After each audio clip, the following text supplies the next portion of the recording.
Assalamu alaikum and welcome to another episode of CXO in Focus with your host Aksa Tariq. Today we have with us Mr. Justin Ho, co-founder and co-CEO of Utiba, an initiative providing a cashless environment to many countries. Assalamu alaikum and welcome to Web Studio TV. Thank you very much. So Utiba was formed in 2001, so we've been around for a substantial amount of time, focused primarily on mobile payments and mobile commerce.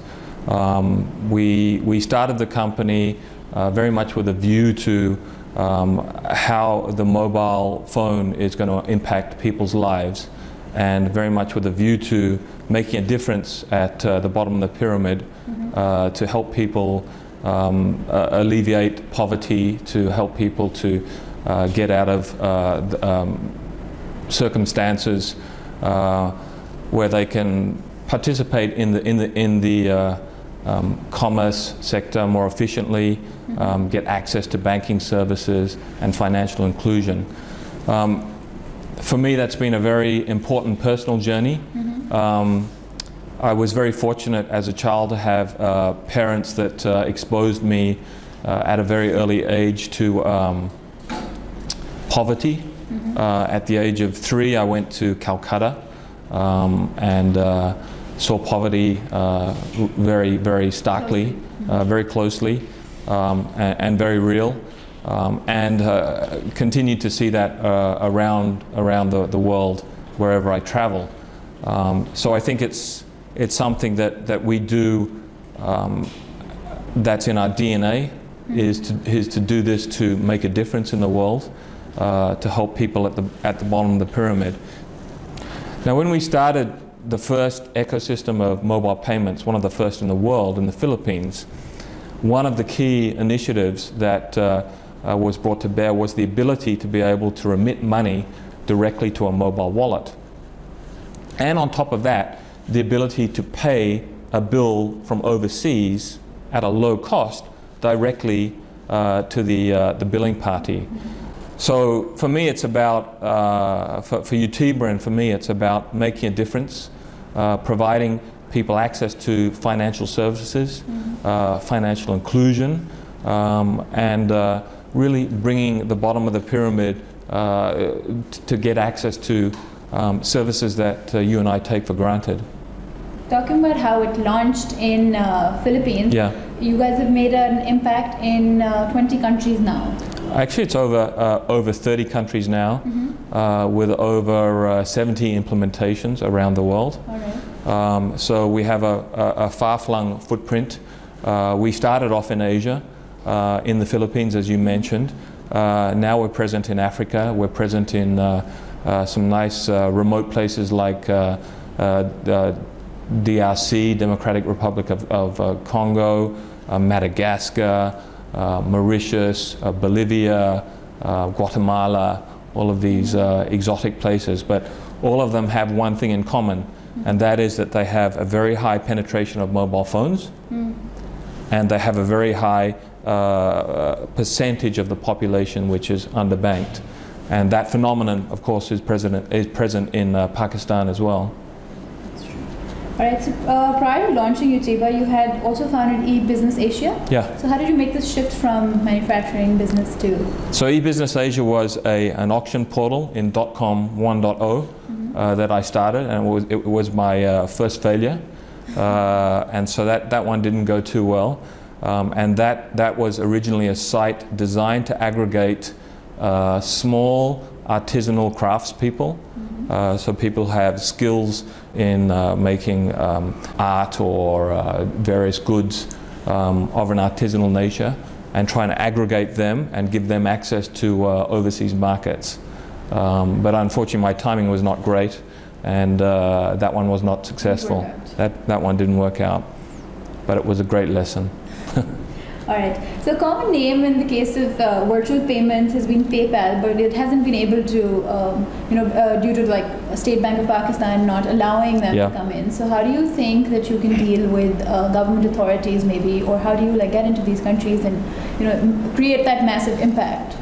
In fact, I had the pleasure to meet with the governor of the State Bank yesterday, and I think he's done a marvelous job in terms of architecting the right policy for this country. You have in different countries different strategies as to the way that financial inclusion or branchless banking should be implemented, but I applaud him for the way that he has architected his policy. One of the key strategies that needs to be taken into account is to create an open payment system. And whether it be a bank-led or telecom-led, to me doesn't really matter per se, but what we really want is to create an open system. So if I can give you an analogy, I'm not sure if you remember, but back in the early days, you used not to be able to send an SMS to somebody who was on another network.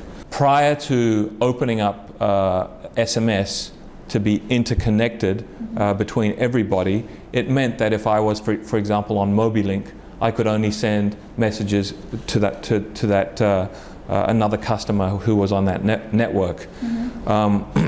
Now, after some time, they opened up the system so that you could send it from anywhere to anywhere, and indeed you could send it globally. And what that meant was that you had an explosion, because the power of transactions and messaging is something called Metcalfe's law, whereas the utility of the network is equal to the square of the number of the users. So SMS is a clear example of what an open architecture has done, and we need that in payments. The State Bank is looking at an open architecture. It's a bank-led model, but what they want to do is to achieve interoperability, and so that anybody can send money to anybody, regardless of which bank they belong to. All right. So, have you faced any challenges in the above over 30 countries that you've went to? Challenges? Yeah. Many challenges. I've had my salesperson in Sri Lanka. He was at the airport when they started dropping bombs. I've had many of my professional services people in countries in Africa get caught in civil wars or riots. Working in these countries is challenging by nature. Almost by definition, where we work, you can expect some sort of civil unrest. So that is very challenging in terms of building an organization and getting that to roll out. But I think the challenges have come through in waves. Utiba's very proud of its heritage and innovation, and building one of the first sites for mobile payments in the world, and that was back in 2004. And since then, we've gone through a number of waves. So the first issue was convincing regulators in each country that this is something that they needed to do. So that we spent probably the first 3 to 4 years going through that process. So the discussion in the early part was all about regulation. And because the telecoms were involved and the banks were involved and they were regulated by different authorities, there was a lot of issues around that. And you still see that in certain countries where the regulators are moving at a much slower pace than other countries. So that was a big challenge that we had to overcome. And then I think the other big challenge has been about helping the people who are running these services to make them as successful as possible. And here is where Utiba brings its strength to making that successful, because implementing a mobile payment system is about bringing essentially 3 parties together: a carrier, a bank, and a merchant. A merchant being an agent, or a physical merchant selling goods and services, or a virtual merchant for that matter. So bringing those people together is challenging, and bringing a business model together that makes sense for all of those parties is challenging as well. So building that ecosystem is something that we have a long heritage and experience, and what we've done out of that experience is build our technology in a way that it helps to accelerate the building of that ecosystem. All right, so is Utiba planning to expanding in Pakistan, or? Absolutely. Pakistan is a very important market for us. I mean, Pakistan has some very interesting statistics. I think there's only about 23 million people in Pakistan today who have bank accounts. There's about 89 million people who are unbanked, and therefore there's a dire need to create financial inclusion, to support programs like the BISP program, and to really take banking and payment services into the rural areas. All right. Focusing on you mentioned a few statistics on banking and mobile usage in Pakistan. How fertile do you see this industry, and how well do you think the system could work locally? The opportunities are really boundless. The opportunity is really about understanding the target market that you're going after. And I can give you an analogy here, which is that today most banks are focused on the top tier of the pyramid. So if you look at a pyramid, most banks are at the top 10% in a country, and that's where they focus. And historically that's how they understand their business. Now, a good historical lesson to look at is how other companies have fared when you look at a market that was originally very focused at the top but has now become widely available. And for me, I think the airline business is a great model to look at. If you look at the airline business today, it has really fallen into two categories. In deregulated markets, you have premium airlines and you have budget airlines. Anyone in between is going bankrupt. So the premium airlines like Emirates, like Singapore Airlines, have full service airlines. They cater to a high-end client. They are all about providing service, differentiation. But what comes with that is a higher cost base. And therefore the fares have to be higher in order to make that airline profitable. Now you contrast that to a budget airline. A budget airline has very much lower levels of service. It doesn't have the frequency of flights. It only has one class of aircraft, and it doesn't have a business class. But what it does do is it strips out cost wherever it can. An example is one of the Ryanair in Europe is looking at putting standing seats in their airplanes so that they can add more seats onto the airplane. So for a budget airline, it's about stripping cost out of their business.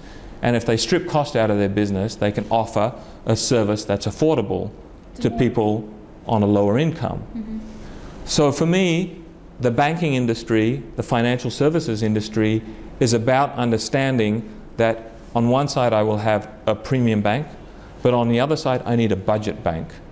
And that budget bank has to be tailored in terms of the way its entire cost structure is built, using technology, using branchless banking, getting rid of bricks and mortar, building an agent network, a vast agent network that gives you wide and deep distribution into the rural heartland, and thereby being able to layer services and products that target those particular markets.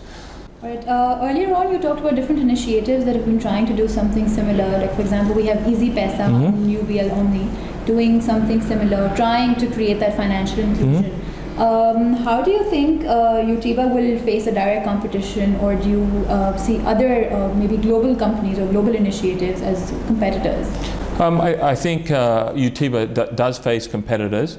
Of course, you know, UBL and the examples that you mentioned, we are working as technology partners to other banks. So we don't directly try and compete with banks. We see ourselves as a technology provider, and also helping the banks to be able to build out their network.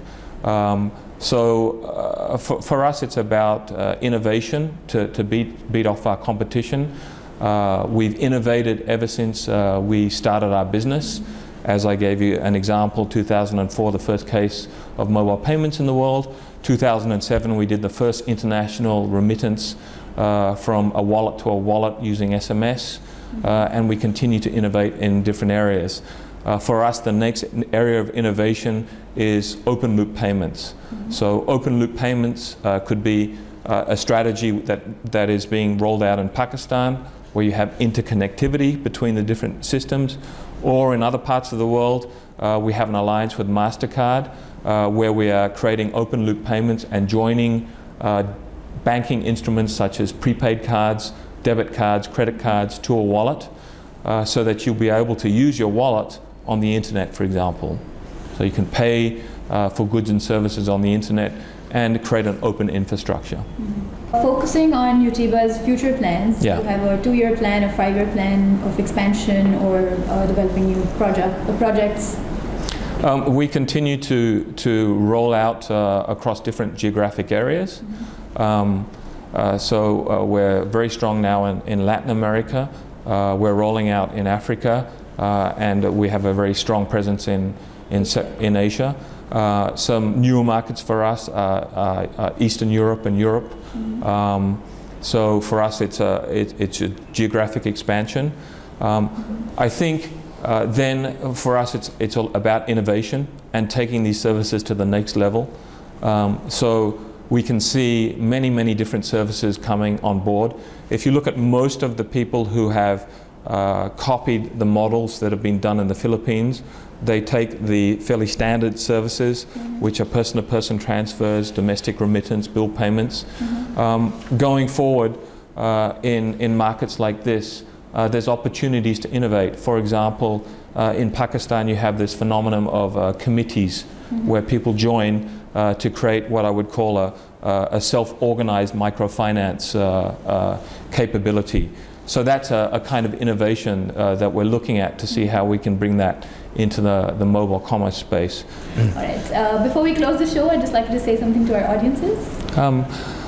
Thanks for watching and supporting this program. I think if I could get a message across to the audience, it would be that mobile payments is critical to be provided at the bottom of the pyramid. It is a social imperative. It's a social obligation.